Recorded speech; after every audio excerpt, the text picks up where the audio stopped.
Ladies and gentlemen, welcome to the AquaBrain. I'm your Virgil Drew. On today's show, we're going to talk snow skating. We're going to talk having a company. This guy is an innovator. He's a creator. He's a hell of a rider. And he is responsible for the Fuse Snowskates and now Draw Snowskates. Ladies and gentlemen, welcome to the program, Paul Elkins. Well, how the hell are you, Paul? Good, Drew, man. Good to hear from you. Yeah, man. Thanks for coming on the show. How did you start Fuse Snowskates, and what is Fuse Snowskates? Fuse Snowskate started a long time ago, probably early 2000s. And back then, I had just been thinking about snow skating or like bindingless shredding in general. And that really made the most sense to me. Like, if I wanted to shred, I'd ride a snowboard and ride, powder and stuff. But to do skate tricks and skateboard like stuff, I mean, it was really the 4x that made sense to me, and essentially 4 little skis on skate trucks. Okay. And that's how it started. So you just use regular trucks then? Just regular skateboard trucks? Yeah, pretty much regular trucks. There's like a slight little modification, so the skis would level when you ollie. Okay. But other than that, everything was pretty stock. But yeah, I started like just handcrafting those little skis, like made molds and bent the wood and just basically crafted these little skis, and it worked. Right on. I think that's what blew me away. I was like, wow, that's kind of sweet, and kept making them better. And then even early on, like snow skating in general had just like come out, really, like single decks, and then the Burton was right there, with the bi-deck. So I was suddenly in this mix with Andy Wolf and Premier, and then Burton in the Junkyard, and here I am, just sort of a home builder, getting my skate like alongside in like board reviews and Trans World, and getting a lot of views on clips, for those early days on YouTube and stuff like that. That's awesome. So I got all this attention early on and stuff, and that's when I was like, I should start a company and get these manufactured and all that. And that's what I did. Did you do your own manufacturing, or did you outsource that? I just made like the early samples, and then all the manufacturing was done in Asia, Sure. in China. So I went there, and I had some help through a skateboard company at the time, Syndrome Distribution. Basically got me through the process, and that's who supplied my decks and trucks. And I used their manufacturer for the skis and made molds and did all that. And I mean, I learned a lot. It was trial by fire, I just went for it. But, the first production round was really not that good. Like the skis did not turn out that great. Oh, really? Yeah. I mean, they're okay, but not quite, what I had made by hand. So, you just sell them anyway, and then go for another, more rounds of sampling and production and whatnot. But eventually they turned out pretty good, by about 2008. That's when I was doing the X Games, like the Snowskate park there. Yeah. I did that 2 years in a row, like hosted a Snowskate park, and that was really sweet. Did trade shows in Vegas for a couple years, did a ton of trade shows, and actually just sold a shit ton of those. Oh, really? Yeah. I've seen some of the ads that you had in Starfish, and some of those guys were getting some killer tricks. Yeah, that's what it was all about, But the one thing I did lack is like the scene, that I saw coming up around bi-decking. Yeah. Which I thought was pretty cool. And that's how I got involved in Starfish, just seeing it. And it's like, I'm a snow skate company. They're snow skaters. It's like I should be involved in that, even though I'm different, Right, right. And so I did the ads and eventually just went to some of the events. Like the first one was the Ralston Cup in Tahoe, and just see what it was all about, And I did own a bideck snow skate. It was like a Toronto. Okay, yeah, sure. GNU. And it was okay. And I was still very skeptical, even owning one. I was like, you can't really pop, you can't do tricks and stuff. So I was still really on the fence. But going out to Tahoe and then later like Washington and stuff, I just liked the scene and the fact there was like more people to do it with. Yeah. So that was fun. And then I finally got on a Ralston with Bonzer and Pat Quinn one day at Heavenly, and it was just a really sick day. Like we had so much fun. And that's when I was like, all right, I should be making these too. And then I just said I should make all kinds of snow skates, which later led to me even making single decks. Oh, really? So I was making 4x single decks and bidecks, and just trying to be the snow skate company. Yeah. So do you still sell the 4x and the single decks, or?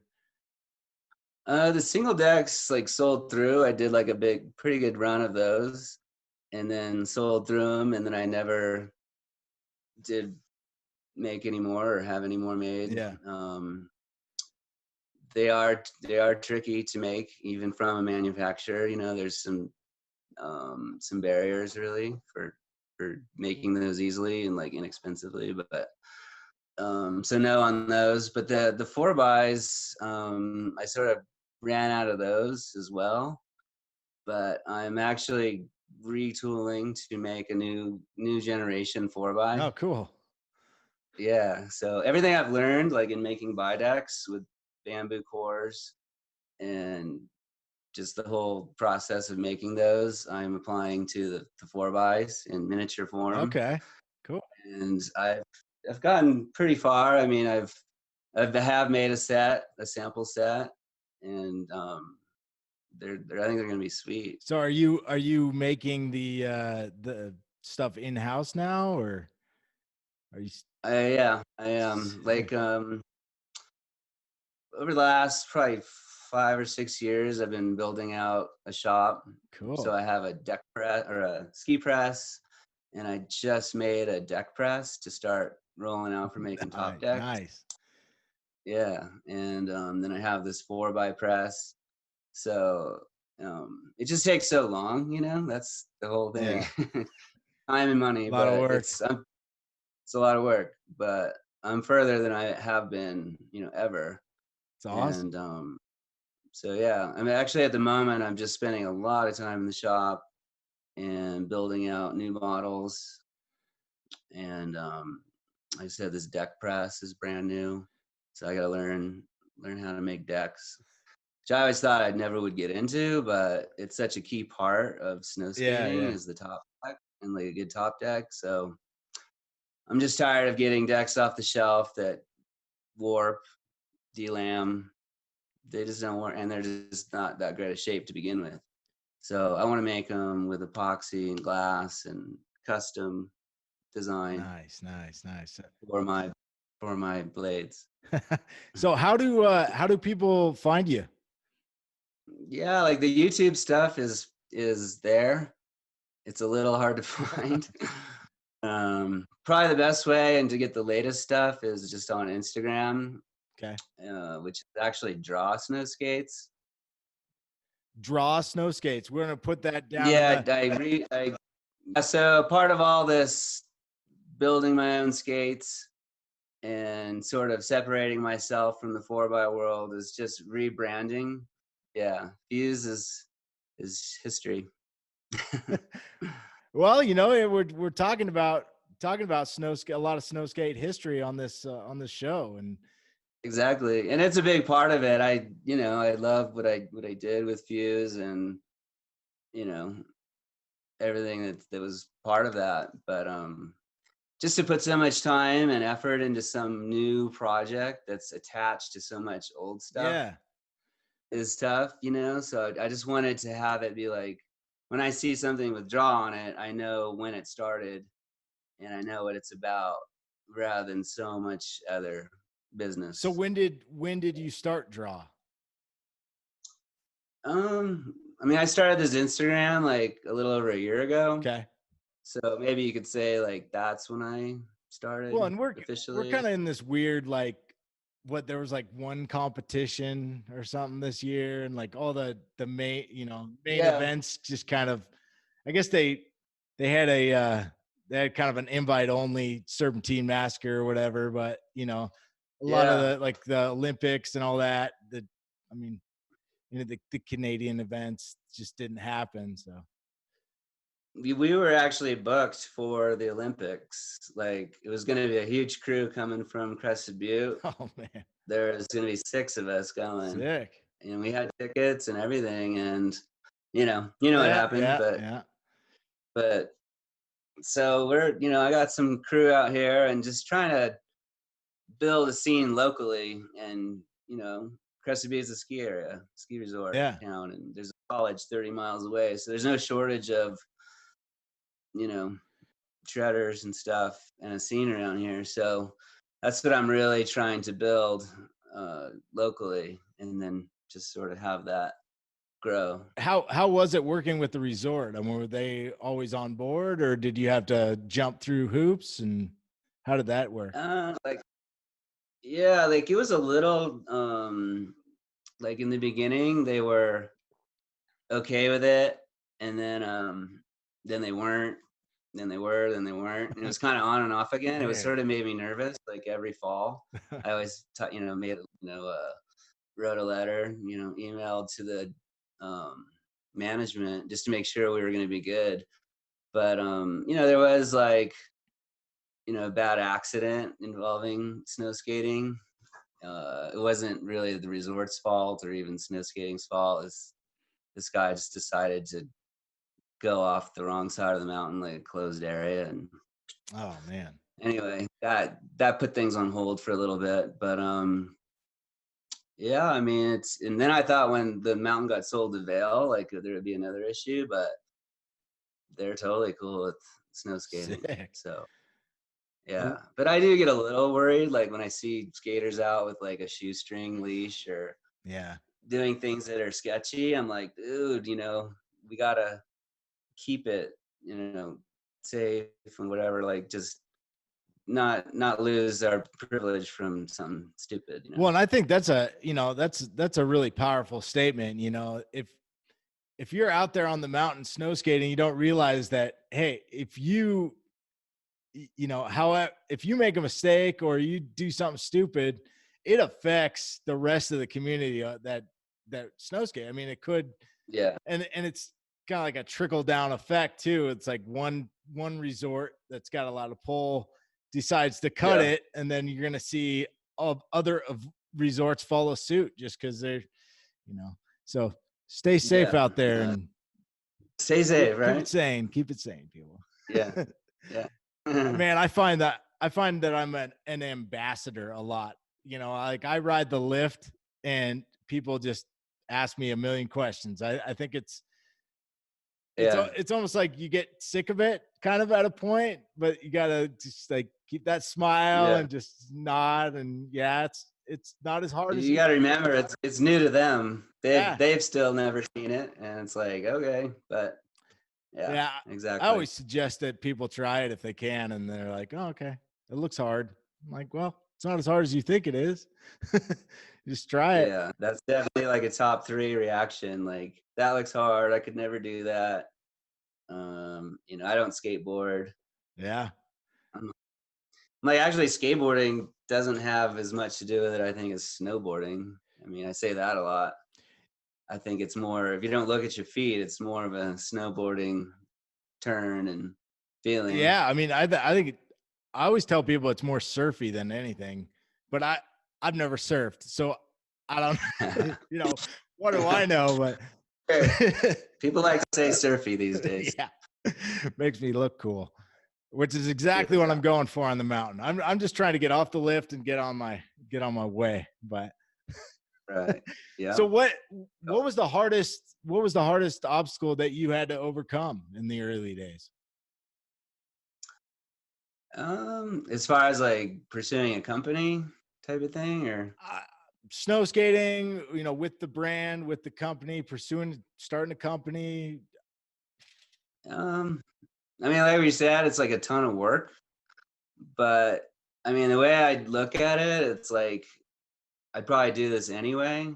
Like as far as snow skating goes, I really love to make my own stuff and ride it and try and tweak it and make it better. I guess I really like that.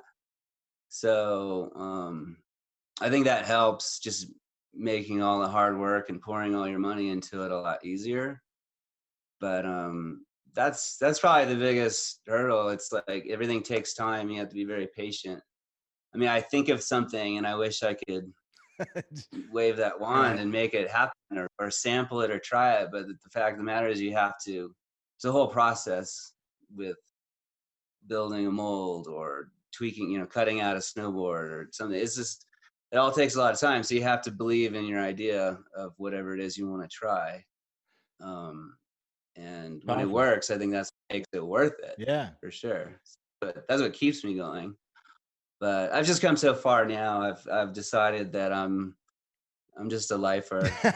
You know, Yeah. just, I'm just gonna just do it, as long as I can. Well, some of So my greatest memories when I was back at the Olympics, shooting video is a couple of your clips that I got, just steezy, if I can steal that word.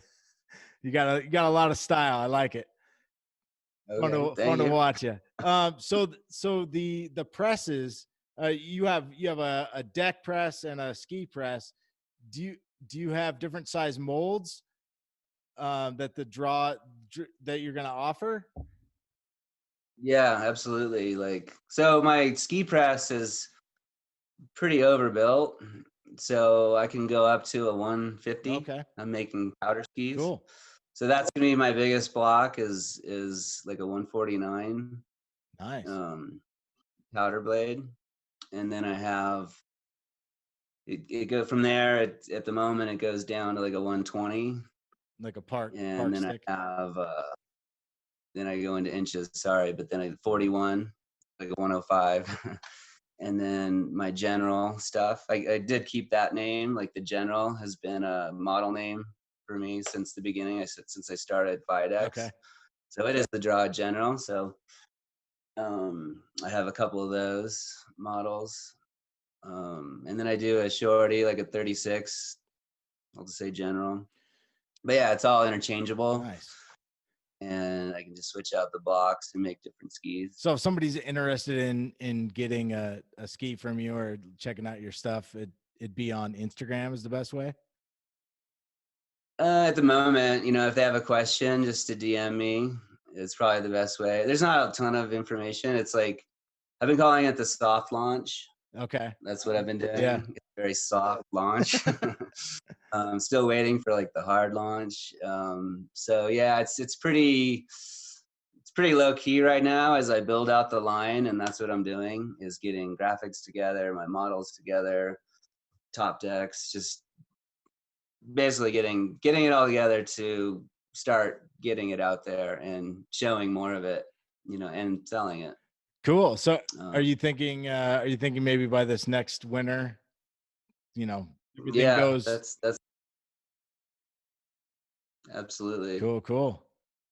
Yeah. So, one thing I'm planning on doing this fall at some point, maybe around Halloween, is throwing like a show Oh, cool. in Crested Butte at our new art center, and basically have the line and show that, but also a lot of stuff to see, like big prints, big action shots, Nice. video screens, rolling some classic video and Yeah. new stuff or whatever. A lot of historical stuff. I actually got some stuff from Danny at Ralston, Cool. so I have some of his old like banners and his old skis, pre-dog. Wow. So anybody that wants to contribute to that would be great. It's just just to show the town or whoever shows up that there's a lot of history to it, and I think they'd find it interesting and they can get up to speed on what this is, because even in town here, people are just like, oh wow, did you start that, or You're like, you invent that? I'm like, not really, but I'm a big part of it, and a lot of other people are too. So anyway, gonna get that together. So that's really my target, so somewhere around Halloween, killer. mid-fall, is to have everything in order. But for sure, like generals, I'm gonna produce. So those I will have available. Like if somebody wants to order a short skate, like a 38 general, I'll have those off the shelf. Killer. That's awesome, Paul. So you guys Yeah. also did a competition for a few years in Crested, Butte? Yeah, we did the Derby. It was the Fuse Derby. Probably like 3 or 4 years of that. It was kind of like after the Ralston years and stuff like that. And yeah, it started off more like a contest. It was like this whole golf theme Okay. event Right. where it's like self-judge. You go in like threesome or foursomes and do like features, and then your crew you're with like gives you a score, like golf, like a par or a birdie if it's sick, or a bogey if you flubbed it or Oh, something. that's But awesome.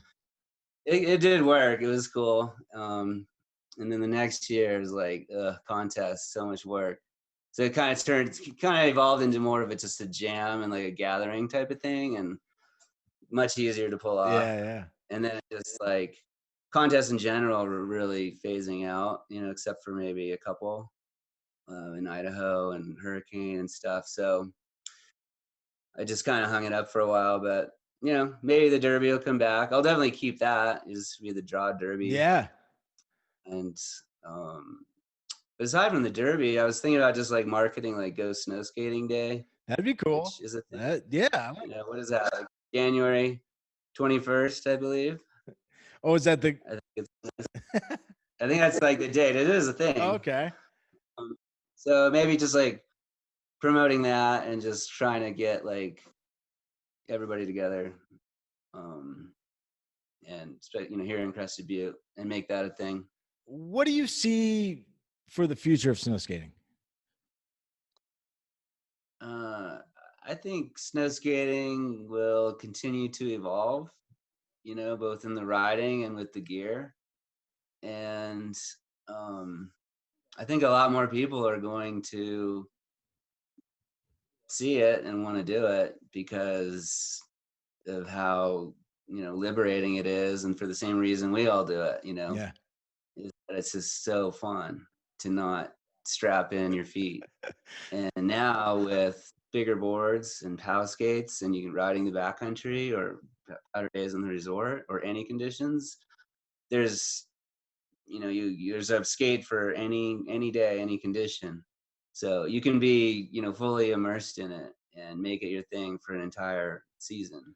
And so I just feel like it's just going to keep going. I mean, at the moment it's still a pretty slow pace, but I think at some point, just as more people post it clips and it just gets more attention, it's just gonna go. Sick. Well, cool. Thanks for joining me on the brain, Paul.